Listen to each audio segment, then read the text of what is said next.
अस्सलाम वालेकुम dear students. ये मेरे पास बुक है high school English grammar by Wren and Martin का। हम डिस्कस करने जा रहे हैं काइंड्स ऑफ एडजेक्टिव्स, जिसका मतलब है सिफ़ात की अक़साम।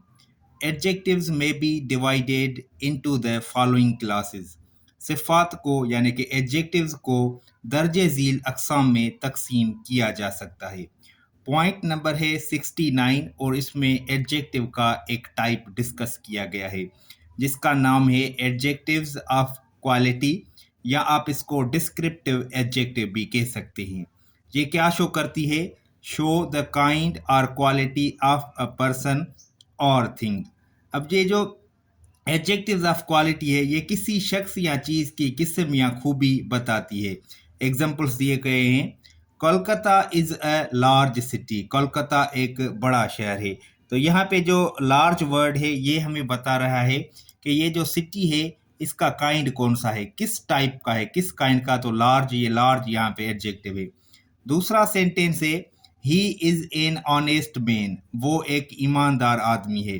किस किस्म का आदमी है, उसकी क्वालिटी क्या है? ऑनेस्ट है, तो ऑनेस्ट यहाँ पे एडजेक्टिव है। नेक्स्ट है the foolish old crow tried to sing, इसका मतलब है बेवकूफ़ बूढ़े कवे ने गाने की कोशिश की।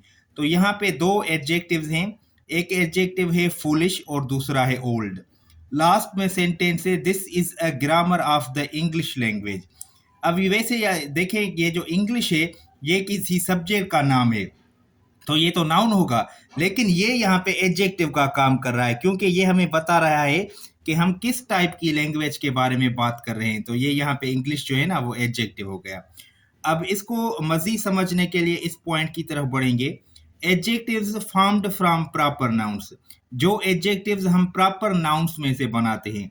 याद रखें, प्रॉपर नाउन में से हम प्रॉपर एडजेक्टिव्स बनाते हैं। जैसे पाकिस्तान प्रॉपर नाउन है तो इसकी एडजेक्टिव होगी पाकिस्तानी।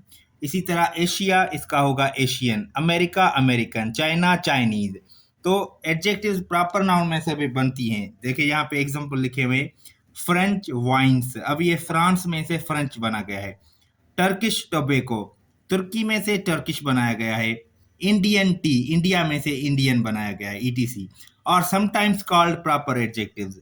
तो इस पॉइंट में बता रहा है कि जो एडजेक्टिव्स हम प्रॉपर नाउन्स में से बनाते हैं उनको हम प्रॉपर एडजेक्टिव्स कहते हैं।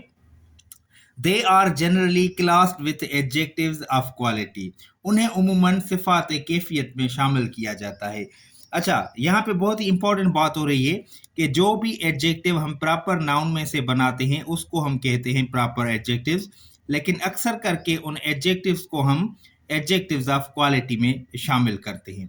ये इंपॉर्टेंट है point. Adjectives of quality answer the question of what kind.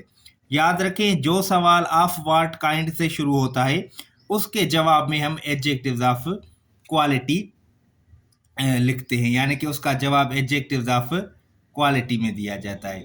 Next adjective का दूसरा टाइप है, वो भी बहुत इंपॉर्टेंट है। अब हम उसके बारे में डिस्कस करने जा रहे हैं। पॉइंट नंबर है 70, एडजेक्टिव्स ऑफ क्वांटिटी।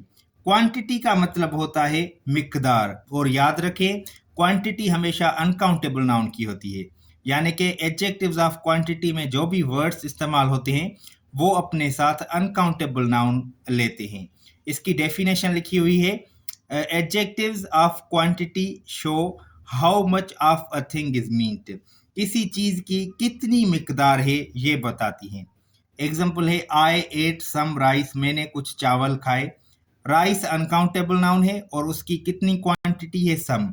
तो ये सम लफ्ज़ ये अनकाउंटेबल नाउन राइस की क्वांटिटी को शो कर रहा है, इसलिए ये हम कहेंगे एडजेक्टिव ऑफ क्वांटिटी है। ही शोड मच पेशेंस, उसने बहुत सब्र दिखाया। पेशेंस ये एक नाउन है, कितना सब्र दिखाया, कितनी क्वांटिटी थी? मच। तो मच यहाँ पे एडजेक्टिव ऑफ क्वांटिटी है। ही हैज़ लिटिल इंटेलिजेंस, इसका मतलब होगा उसमें थोड़ी अक्ल है, उसमें इंटेलिजेंस है, लेकिन कितनी, मिकदार कितना है? लिटिल। तो लिटिल ये इंटेलिजेंस ये एक नाउन है और लिटिल उसकी क्वांटिटी को शो कर रहा है। We have had enough exercise, हमने काफ़ी वर्जिश की है। एक्सरसाइज इसका मतलब है वर्जिश और ये एक अनकाउंटेबल नाउन है। इनफ इसकी क्वांटिटी शो कर रहा है। He has lost all his wealth, इसका मतलब होगा उसने अपनी सारी दौलत खो दी है। तो यहाँ पे ये जो वर्ड ऑल है ये वेल्थ की क्वांटिटी को शो कर रहा है। यू हैव नो सेंस, तुम में बिल्कुल अकल नहीं है। याद रखें, जब भी वर्ड नो नाउन के साथ इस्तेमाल होता है और वो नाउन अनकाउंटेबल हो तो वहां पे नो जो है वो एडजेक्टिव ऑफ क्वांटिटी का काम करता है। He did not eat any rice, उसने कोई भी चावल नहीं खाया। और एनी जब अनकाउंटेबल नाउन के साथ इस्तेमाल होता है तो वो उसकी क्वांटिटी शो कर होता है। अब ये याद रखें, some, much, little, enough, all, no, any, ये वर्ड्स जब भी सेंटेंसेस में अनकाउंटेबल नाउन के साथ इस्तेमाल किए जाएं तो ये वर्ड्स उस अनकाउंटेबल नाउन की क्वांटिटी को शो करते हैं और इसलिए हम उनको कहते हैं adjectives of quantity. Next point आपने याद रखनी है कि एडजेक्टिव्स ऑफ क्वांटिटी के बाद जो हम नाउन इस्तेमाल करते हैं वो हमेशा अनकाउंटेबल होता है। आगे भी कुछ सेंटेंसेस हैं उनको पढ़ेंगे और यहाँ पे सेंटेंसेस हैं उनको भी स्टडी करेंगे। Take great care of your health, अपनी सेहत का बहुत ज्यादा ख्याल रखो। केयर यहाँ पे नाउन है, कितना केयर, कितनी क्वांटिटी में, ग्रेट यानी कि बहुत ज्यादा, तो ये यहाँ पे एडजेक्टिव ऑफ क्वांटिटी का काम कर रहा है। He claimed his half share of the booty, उसने माले गनीमत में अपने आधे हिस्से का दावा किया। बूटी का मतलब होता है माले गनीमत और क्लेम का मतलब है दावा करना। तो यहाँ पे जो वर्ड हाफ है ये क्वांटिटी है, हालांकि यहाँ पे कंफ्यूजन है, ये जो शेयर वर्ड है ये काउंटेबल नाउन है, उसके साथ इस्तेमाल किया गया है, लेकिन रेन एंड मार्टिन के हिसाब से ये यहाँ पे क्वांटिटी है। There has not been sufficient rain this year, इस साल काफी बारिश नहीं हुई है। तो रेन अनकाउंटेबल नाउन है, सफिशिएंट यहाँ पे क्वांटिटी को शो कर रहा है। The whole sum was expended, सारी रकम खर्च कर दी गई। सम का यहाँ पे मतलब होगा रकम, कितनी रकम खर्च कर दी गई, कितने मिकदार में, होल यानी कि सारी।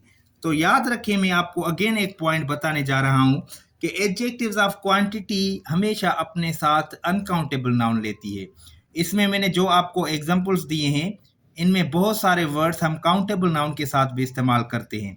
अगर वो काउंटेबल नाउन के साथ इस्तेमाल करेंगे तो फिर वो हो जाएगा नंबर, जो हम नेक्स्ट लेक्चर में पढ़ेंगे। Adjectives of quantity answer the question how much, जब भी सवाल हम हाउ मच से करेंगे तो उसके जवाब में हम एडजेक्टिव्स ऑफ क्वांटिटी इस्तेमाल करेंगे। अब देखें, the whole sum was expended, रकम खर्च कर दी गई, हाउ मच कितनी, होल। ठीक है, उम्मीद है आपको ये लेक्चर समझ में आ गया हो।